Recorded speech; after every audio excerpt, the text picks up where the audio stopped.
Bien bonjour et surtout bienvenue dans cette nouvelle vidéo. Il s'agit ici de la partie 2 de mes réponses à toutes les questions que vous m'avez posées sur mon choix familial de devenir maman solo. Donc si jamais vous n'avez pas vu la première partie, je vous mets le lien dans la barre d'infos et je vous conseille d'aller voir ça avant de voir cette vidéo-ci, puisqu'il s'agit de la suite logiquement. Et pour tous les autres qui ont vu la vidéo la semaine dernière, on va continuer avec les questions.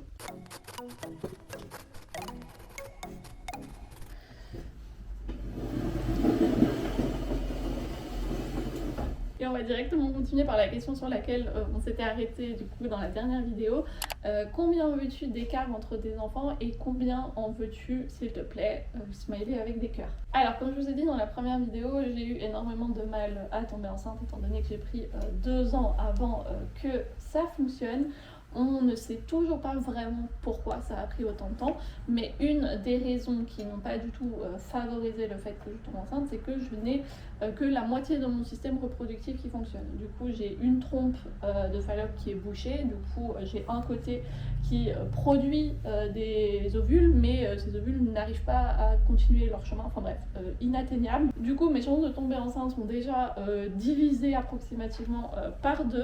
Et une des choses que ces 2 années d'essai bébé m'ont appris, c'est que ce n'est pas moi qui choisit quand et combien, et c'est mon corps. C'est mon corps qui choisit et je ne peux pas avoir d'influence là-dessus, ce qui est quelque chose qui m'a beaucoup pesé du coup, durant ces 2 années, mais que j'ai compris maintenant et que c'est comme ça et que j'ai accepté. Donc déjà ça joue dans la balance en ce qui concerne l'écart que j'aimerais bien avoir entre mes enfants, parce que oui, j'ai envie d'en avoir d'autres dans la mesure du possible. Et bien c'est pas moi qui vais décider. Là déjà rien que le fait d'allaiter, et bien je n'ai pas du tout mes règles, mes cycles n'ont pas repris. Donc mes enfants auront au minimum je pense 2 ans d'écart étant donné que je compte allaiter encore un peu. Et par contre je n'ai pas de limite de nombre d'enfants que j'aimerais bien avoir, mais j'ai plus une limite dans l'âge où j'aimerais arrêter d'avoir des enfants. Je serais ok pour tomber enceinte jusqu'à mes 35 ans, et après mes 35 ans, je crois que j'aimerais bien avoir fini, parce que je trouve que c'est un écart agréable avec les enfants, et qu'ensuite on a quand même encore pas mal d'années après que les enfants soient sortis de la maison pour vivre sa vie tranquillement, donc je trouve que c'est un bon âge. Après, je dis ça maintenant, ça se trouve que dans 10 ans, quand j'aurai 35 ans, je verrai pas du tout ça de la même manière. Mais bon, pour moi, 35 ans, c'est l'âge sur lequel je me suis fixée. Aussi parce que c'est l'âge officiel à partir duquel une grossesse est considérée une grossesse à risque. Et oui, je sais qu'il y a énormément de femmes au-dessus de 35 ans qui ont des enfants et ça se passe très bien. Mais médicalement parlant, à partir de 35 ans, on considère ça une grossesse à risque. Du coup, j'ai un peu pris cet âge-là. Pour moi, je me suis dit, vas-y, 10 ans pour avoir des enfants, c'est quand même déjà un sacré bout de temps. Du coup, voilà, jusqu'à mes 35 ans. Mais si je dois être totalement honnête avec vous, je vous avoue que 5, ça me paraît être un chiffre assez cool. Genre 5 enfants, moi ça me dérangerait pas. Et là encore une fois, bien évidemment, ce n'est pas couler dans du béton. Ça se trouve, quand j'aurai le deuxième, je verrai que ok, j'arrive clairement à ma limite, je n'arrive pas à en gérer plus que ça, et du coup ça restera à 2. C'est ce que je me suis dit aussi avec le premier, hein. Je me suis dit ok, je verrai avec le premier. Et puis si je vois avec le premier qu'il y a encore de la capacité à y avoir plus, et ben il y aura plus. Et du coup depuis que mon fils est né, je vois quand même que moi j'ai les capacités d'accueillir au moins encore un autre enfant, et plus si cela arrive à se faire. Et pour tous ceux qui se demanderaient du coup, je compte essayer, en tout cas pour le deuxième, avec le même papa. On en a déjà parlé, et comme ça se passe super bien entre nous et que ça se passe bien avec... Enfin, toute la situation avec le papa se passe plutôt bien, et du coup je me dis pourquoi ramener une 3e personne dans l'équation maintenant alors que ça se passe aussi bien et tout, autant faire directement, continuer dans cette lignée là quoi. Après c'est pas exclu que pour un autre enfant il y ait un autre papa ou quoi, je sais pas. Mais comme vous l'entendez depuis le début dans mes réponses, je n'exclus rien et je ne dis rien de manière définitive. Je vais un peu avec le flow et je vois ce que la vie m'apporte. Coucou, comment as-tu vécu le moment où tu es devenue maman, émotionnel, quotidien, tout ça? Peut-être que ça va en surprendre quelques-uns ce que je vais répondre, peut-être pas. Je ne pense pas que je suis devenue maman au moment où j'ai accouché. Faut savoir que mon fils n'est pas la première grossesse que j'ai vécue.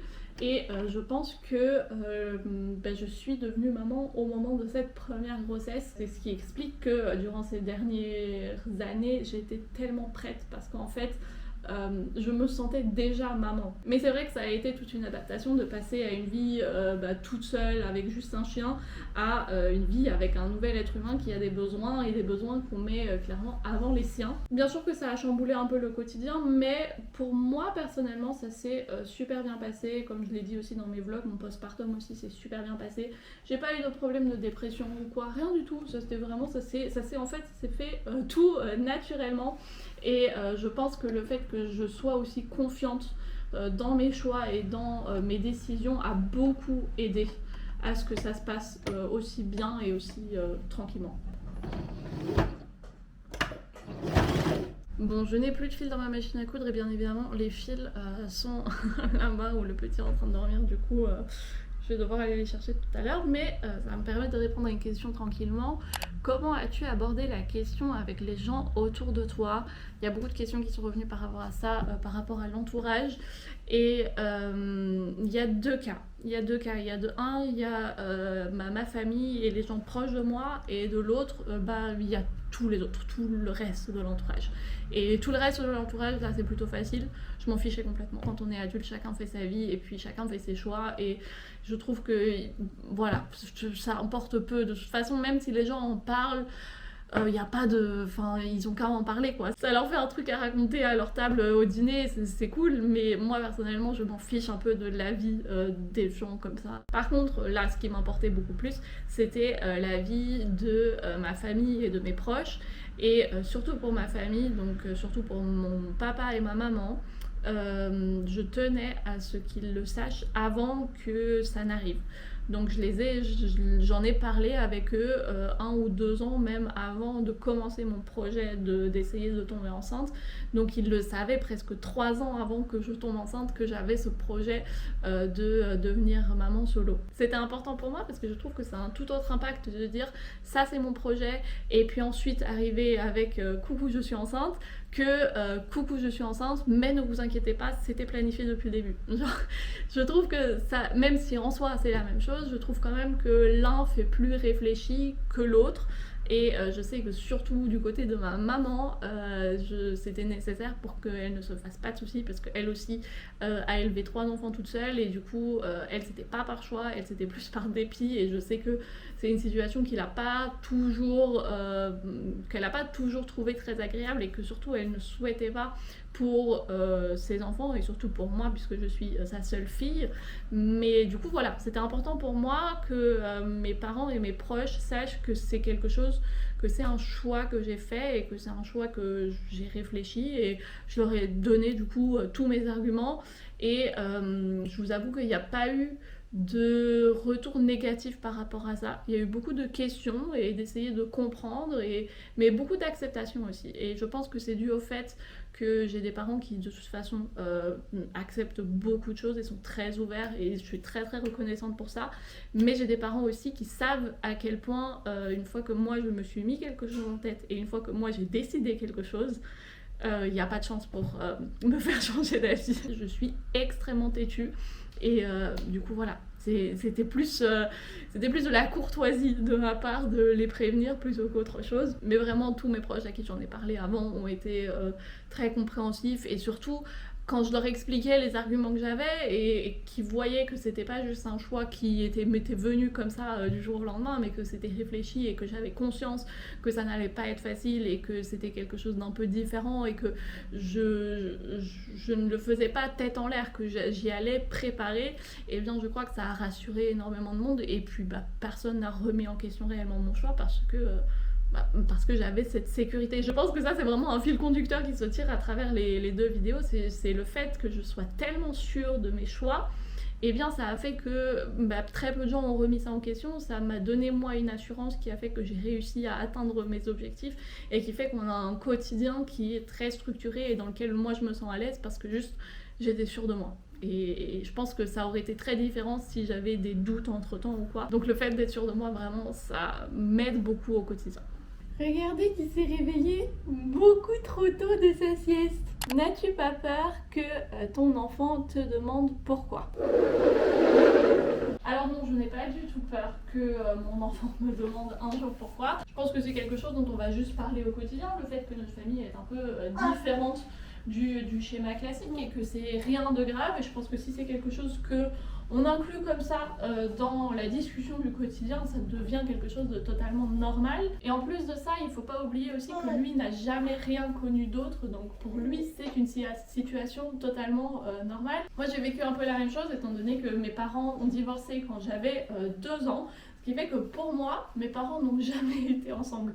Je n'ai jamais vécu avec eux ensemble, je n'ai jamais eu cette vie de famille avec mes 2 parents à la maison. Et du coup pour moi ça a toujours été tout à fait normal d'avoir des parents qui vivaient séparément et qui vivaient dans des pays même différents. Et je n'ai jamais remis en question ça et je me suis jamais posé la question pourquoi. Je ne leur ai jamais posé vraiment la question pourquoi. C'était juste, c'était un fait, c'était comme ça et ça ne m'a jamais vraiment dérangé plus que ça. Oui mon cœur, mais t'as pas assez dormi, tu sais ça. Donc j'ai l'avantage d'avoir vécu une situation assez similaire et de pouvoir aider mes enfants dans leur questionnement par rapport à leur place dans cette famille et par rapport à leur rôle et tout ça. Et je dis similaire parce que je pense qu'il n'y a pas tellement de différence pour un enfant entre des parents divorcés et des parents qui ont décidé de ne pas vivre ensemble et de ne pas être ensemble. La seule chose qui change réellement, c'est qu'on n'a jamais été ensemble, alors que pour des parents divorcés, il y a eu une phase où ils ont été ensemble. Et encore, je trouve que pour un enfant qui vit le divorce ou la séparation de ses parents, il y a toute une dimension en plus que lui n'aura pas, puisque lui, il sera habitué à, depuis toujours, avoir des parents qui n'étaient pas ensemble. Mais d'un autre côté, je pense aussi que c'est très très important d'aborder ces sujets au quotidien, de ne pas les tabouiser et de ne pas faire comme si tout était normal. Alors que non, on ne vit pas dans une constellation familiale qui est considérée comme la norme aujourd'hui. Du coup, c'est important d'avoir un dialogue par rapport à ça. Et d'ailleurs, j'ai trouvé déjà aussi durant toutes mes recherches et tout, ce livre que je trouve plutôt cool. Bon, il n'est pas du tout pour tout de suite, hein, il est conseillé à partir de 7 ans, mais ça s'appelle D'où je viens, le petit livre pour parler de toutes les familles. Il y a tout un chapitre qui parle des parents solos avec ici en bas un petit passage sur le fait d'avoir un bébé toute seule. Dans les 2 dernières phrases où il se dit une femme peut avoir recours à la PMA dans le pays où la loi l'autorise ou adopter un enfant toute seule ou encore décider avec le père de ne pas partager leur vie. Je trouve vraiment ce petit livre très très cool, très très bien formulé et très accessible aussi. Et il y a, comme je vous ai dit, plein de situations familiales différentes qui sont montrées. Et je trouve que c'est intéressant pour l'enfant de voir que autant sa réalité à lui est représentée, mais d'autres aussi, que il n'y a pas que le schéma classique, il y a plein d'autres de schémas familiaux pour plein de raisons différentes. Il y a de la volonté, mais aussi par dépit, parfois il y a des trucs qui arrivent et du coup on se retrouve dans une situation familiale qui ne correspond pas à la norme et c'est comme ça. Et c'est la diversité qui fait la richesse du monde qui nous entoure. Et que du coup, le fait qu'ils grandissent dans une famille qui n'est pas le schéma classique, ce n'est rien de grave, mais plus au contraire une différence qui peut faire sa force s'il en a envie, ou juste une différence qui fait que maman est plus heureuse comme ça. Tu n'as pas peur que le père de l'enfant veuille reprendre ses droits plus tard? Alors si, c'est quelque chose qui a été vraiment pour moi une grande question avant de tomber enceinte. Donc aussi une des choses de laquelle je parlais avec les personnes avec qui du coup j'ai essayé de tomber enceinte, parce que c'est pas juste dit comme ça autour d'un verre, vas-y ça serait cool d'avoir un enfant. C'était quelque chose de quoi on parlait longuement avant de même juste essayer. Et de base ce que moi je voulais c'était que du coup le père ne reconnaisse pas l'enfant. Pourquoi est-ce que toi t'as pas envie que je te pose aujourd'hui? Maman elle veut pas bosser à une main, ce n'est pas possible. Est-ce que je peux te prendre dans l'écharpe?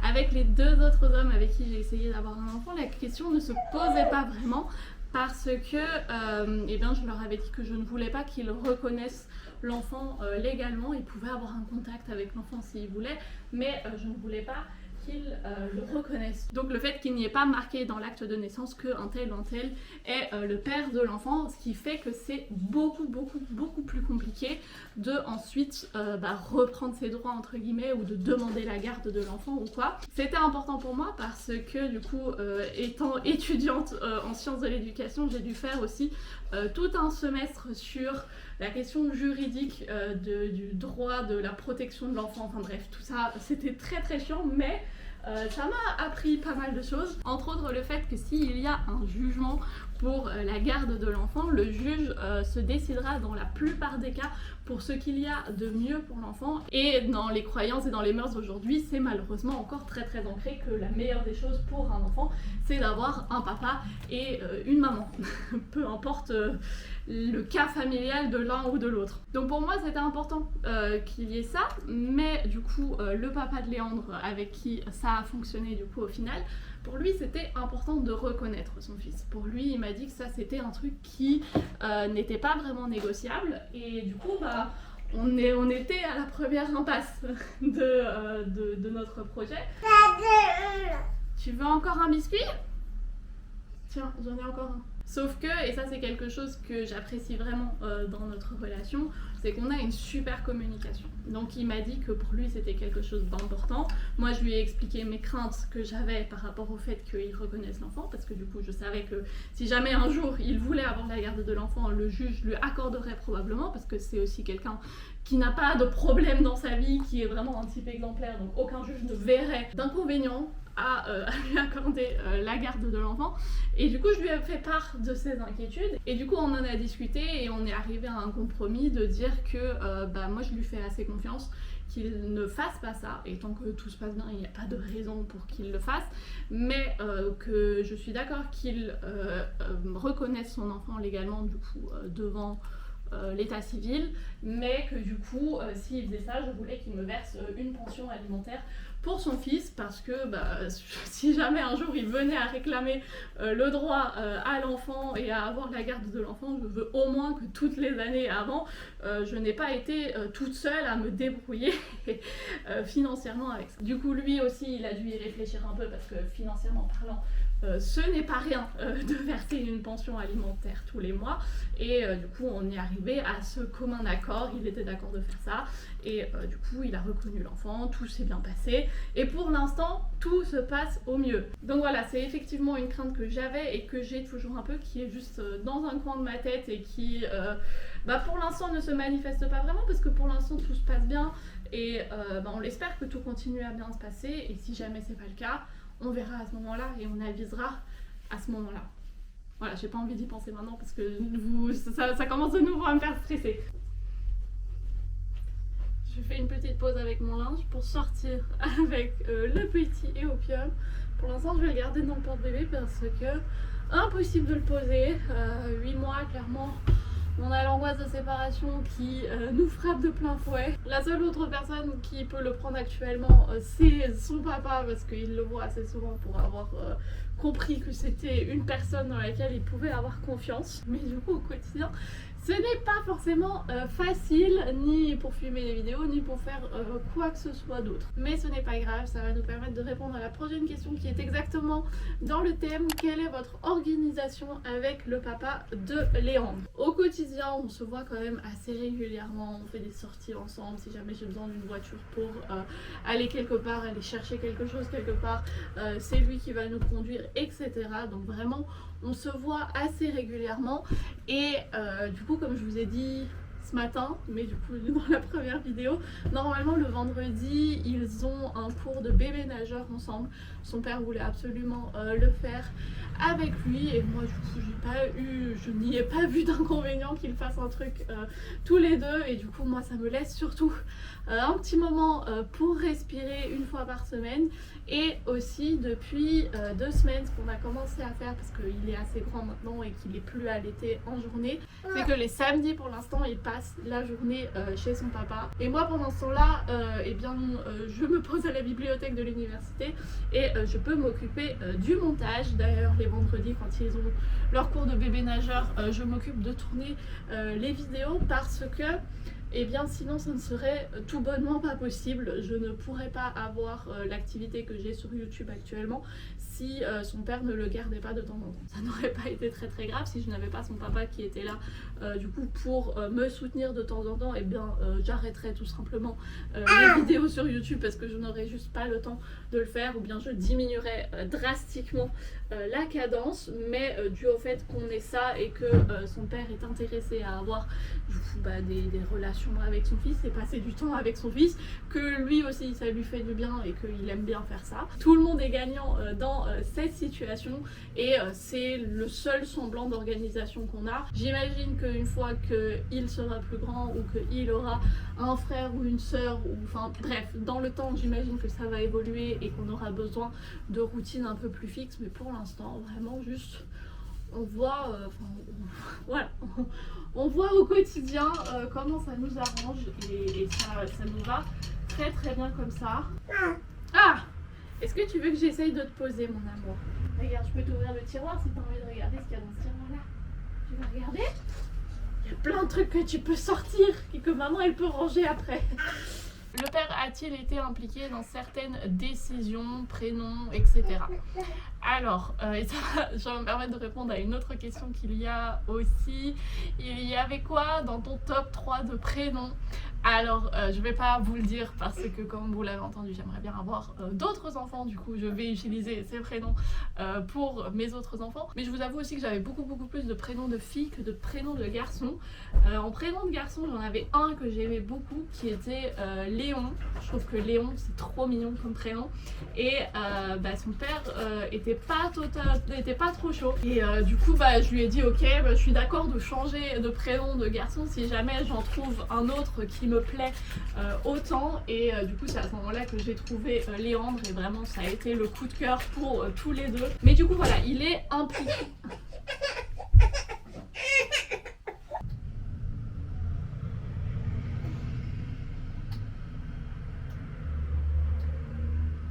Ouais. On va laisser la lumière allumée? Ça te plaît la lumière allumée? Mais il n'a pas vocation de prendre des décisions. C'est-à-dire que s'il y a des choses, par exemple comme le prénom, où vraiment j'ai juste envie d'avoir son avis et si il a quelque chose à dire ou qu'on en discute ou quoi, je l'écouterai avec grand plaisir et je serai aussi d'accord de changer du coup en fonction, hein, ça ne me dérange absolument pas, mais aussi pour des trucs un peu plus importants où j'ai envie d'avoir un avis secondaire, genre par exemple le fait de montrer notre enfant en ligne, c'est quelque chose qui n'a pas du tout été une évidence pour moi. C'est pas quelque chose que je savais dès le début que j'allais faire, c'est quelque chose où je me suis posé énormément de questions et donc forcément j'en ai parlé avec lui et je voulais avoir son avis et on en a discuté. Il m'a dit que lui il était totalement d'accord. C'est pas dans le sens où je voulais avoir son accord pour le faire, mais juste je voulais savoir ce que lui il en pensait pour moi, alimenter ma réflexion à moi et savoir si avoir une discussion quoi. Avoir une discussion que je ne peux pas avoir toute seule avec moi-même et du coup pour ça je trouve ça quand même très intéressant d'avoir quelqu'un qui est directement concerné avec qui je peux parler de ce genre de choses. Dans la même idée, la question suivante, quelle place a le papa dans l'éducation de ton fils? Bon, déjà comme vous l'avez entendu, il n'a en rien le fin mot de l'histoire. Il a reconnu son enfant mais il n'en a pas la garde, il n'a aucun droit vis-à-vis de son enfant actuellement et c'est moi qui prends toutes les décisions par rapport à notre fils. Mais pour certaines choses, je n'hésite pas à le consulter et je n'hésite pas à parler avec lui parce que c'est quand même un être humain que j'apprécie et qui a un avis que je trouve intéressant et qui peut me faire avancer aussi dans mes réflexions. Par contre, concernant l'éducation, je vous avoue que là, c'est aussi un des grands points pour lesquels je pense que je n'aurais jamais été capable d'avoir un enfant avec quelqu'un parce que l'éducation de l'enfant, c'est quelque chose qui me fascine. Donc comme je vous l'ai dit, je fais des études en sciences de l'éducation et moi personnellement, en plus de ça, j'ai une passion pour tout ce qui concerne la petite enfance. Je trouve que c'est vraiment juste hyper intéressant. J'ai lu énormément de bouquins sur le développement cognitif de l'enfant, sur tout le développement développement psychomoteur, tout ça, ça m'intéresse de fou. J'ai fait des stages dans des crèches, j'ai été bénévole aussi dans des crèches. J'ai fait énormément de babysitting en tant qu'étudiante avec des très petits enfants. Donc comme vous l'entendez déjà probablement, c'est quelque chose qui me passionne et c'est quelque chose aussi sur lequel je ne suis pas prête à faire des compromis parce que je sais que les choix que je fais concernant l'éducation sont des choix réfléchis et des choix qui ont un fondement qui est pour moi indiscutable en fait. Bien sûr que je ne suis pas bornée et que si quelqu'un vient pour me parler et m'exposer son point de vue et tout, je suis prête à écouter et je suis aussi prête à changer d'avis si je trouve que la personne en face a des arguments qui tiennent la route. Mais je vous avoue que j'ai jusqu'à présent dans ma vie rencontré très peu de gens qui avaient le même degré d'information concernant l'éducation d'enfants jusqu'à présent et que bien que je sois d'accord de discuter avec d'autres gens et d'écouter d'autres points de vue, et bien j'attends de la personne en face de moi qui discute avec moi qu'elle ait le même degré d'information que moi concernant ces sujets. Donc juste le fait de dire ah oui mais nos parents ils ont fait comme ça avec nous et nous on est devenus des adultes corrects, pour moi ce n'est pas un argument valable. Et du coup le papa de Léandre, c'est pas du tout son truc l'éducation, donc c'est pas quelque chose dont je discute avec lui. Néanmoins, c'est quand même quelque chose que je lui expose. Donc, c'est-à-dire que je vais lui expliquer pourquoi je fais certaines choses et c'est quelque chose qui l'intéresse aussi. Et en plus de ça, il m'a très souvent dit qu'il connaissait en fait mon amour pour tout ce qui est de ces thèmes-là et qu'il me faisait 100% confiance par rapport à ça et que il ne s'imagine personne de mieux que moi pour élever son enfant. Oui, c'est très mignon. Et ça prouve aussi qu'il a une confiance en moi d'élever son enfant en accord avec ses valeurs qui sont très proches de mes valeurs parce que sinon on serait pas amis. Ah, c'est ça que t'as trouvé du coup. Non, mes petits post-it de langue des signes. Yes. Tu veux pas jouer avec autre chose que ça? Si ton enfant voudra vivre avec son père plus tard, le pourra-t-il? Alors, clairement, je n'ai aucun problème avec ça.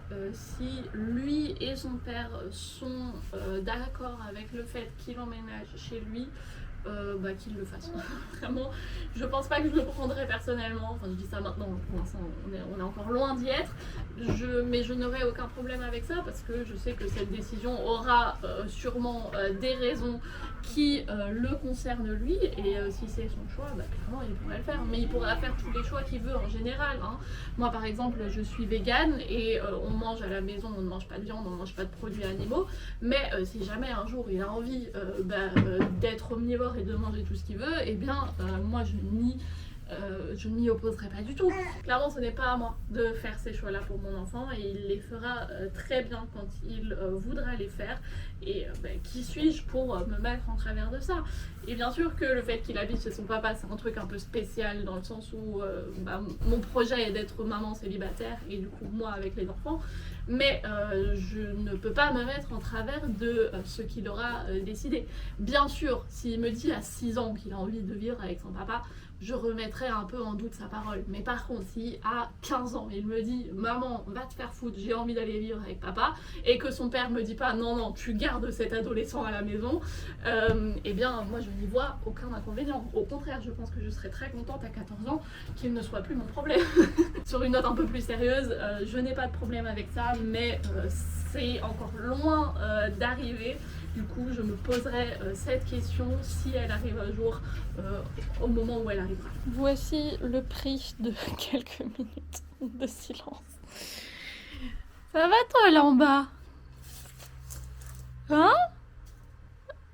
Qu'est-ce que tu fais? Tu m'aides à ranger? C'est peut-être trop personnel, ça concerne le papa de Léandre, mais parle-t-il français? Alors, c'est pas du tout trop personnel, j'ai répondu à des questions beaucoup plus personnelles que ça aujourd'hui. D'ailleurs, il devrait pas tarder à arriver puisqu'il va manger à la maison ce soir. Mais non, il ne parle pas français. Il est né en Allemagne, du coup, dans la ville où j'habite, et il ne parle que allemand. Du coup, ça va être un peu compliqué pour le faire répondre à la dernière question qui lui est directement adressée. Mais je vais lui mettre des sous-titres pour que vous ayez quand même sa réponse directement. Et ouais, tu veux qu'on demande à papa quand est-ce qu'il va arriver? Normalement, il devrait pas tarder. Il a bientôt fini de travailler. Ouais, et ça, c'est quoi ça? Tu le voulais plus, papier? So. Willst du den Korb haben? So. Achso, ja, ich habe auch eine gute Übersetzung gegeben. Also im Großen und Ganzen, wie du mit der Situation klarkommst. Im Großen und Ganzen komme ich mit der Situation ziemlich gut zurecht. Ja. Zumindest es fühlt sich für mich gut an und richtig. Ich meine, angefangen hat das Ganze ja mit dem reinen, ich kann mir vorstellen, mit dir ein Kind zu haben. Ja. Du kannst dir vorstellen, mit mir ein Kind zu haben. Ja. Dann war es ja anfangs so, dass du gesagt hast, dass du das komplett alleinerziehend machen möchtest. Ja. Wo ich mit einverstanden war. Ja, und als es dann soweit war, sah die Welt dann gleich ein bisschen anders aus. Dann hatten wir ja so ein paar Kleinigkeiten für uns geklärt miteinander, Ja. die mir dann wichtig wurden. Ja, das mit dem. Die Vaterschaftsanerkennung zum ja, Beispiel. genau. Sorgerecht hast du komplett. Ja. Das war für mich völlig in Ordnung. Ich vertraue dir da komplett. Ich meine, wir kennen uns jetzt wie lange? 5 Jahre, 6 Jahre? Wenn nicht sogar noch länger. Nee. Ich bin erst seit 5 7 Jahren 5 in Jahre. Deutschland, also 5 Jahre. Ja, 2017 glaube ich. Das ist schon ewig. Ja, ich glaube, eine Frage war noch, ob ich eine Freundin habe. Oder Ja. eine Partnerin, wie Ja, auch immer. stimmt, genau. Und wie das eventuell zukünftig dann wäre, wenn Ob die sie damit das- nicht zurechtkommen würde oder wie ob auch sie immer. das verstehen würde, was Ja, das ihr- weiß ich ja nicht. Also ich habe aktuell keine Ja. Partnerin oder Partner. Geplant ist da sowieso nichts. Also nichts irgendwie, dass man jetzt sagt, ich brauche jetzt unbedingt jemanden, weil mit Beruf und euch dazu noch zwischendurch reicht Ja. erstmal. Und ich glaube, wenn da mal irgendwas passieren sollte und derjenige hätte da Probleme oder so, dann wäre es für mich halt auch nicht der richtige. Ja, was halt Ganz ein einfach. Ausschlusskriterium. Genau, das wäre ein Ausschlusskriterium, definitiv. Ich meine, ich hatte früher auch überlegt, normale Beziehung mit Kind, Hm. aber es hat halt einfach nicht funktioniert. Es war immer irgendwas, was nicht gepasst hat.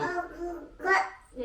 Und ich bin mit unserem Gesamtkonzept, was wir haben, dass wir nicht zusammen sind Mhm. und trotzdem ein Kind haben. Und es geht quasi nur ums Kind und dabei verstehen wir uns noch gut Ja. zusammen. Ey, ich finde, das funktioniert auch Wir übel. unternehmen Sachen zusammen, mit dir natürlich. Hast du sonst noch was du loswerden willst?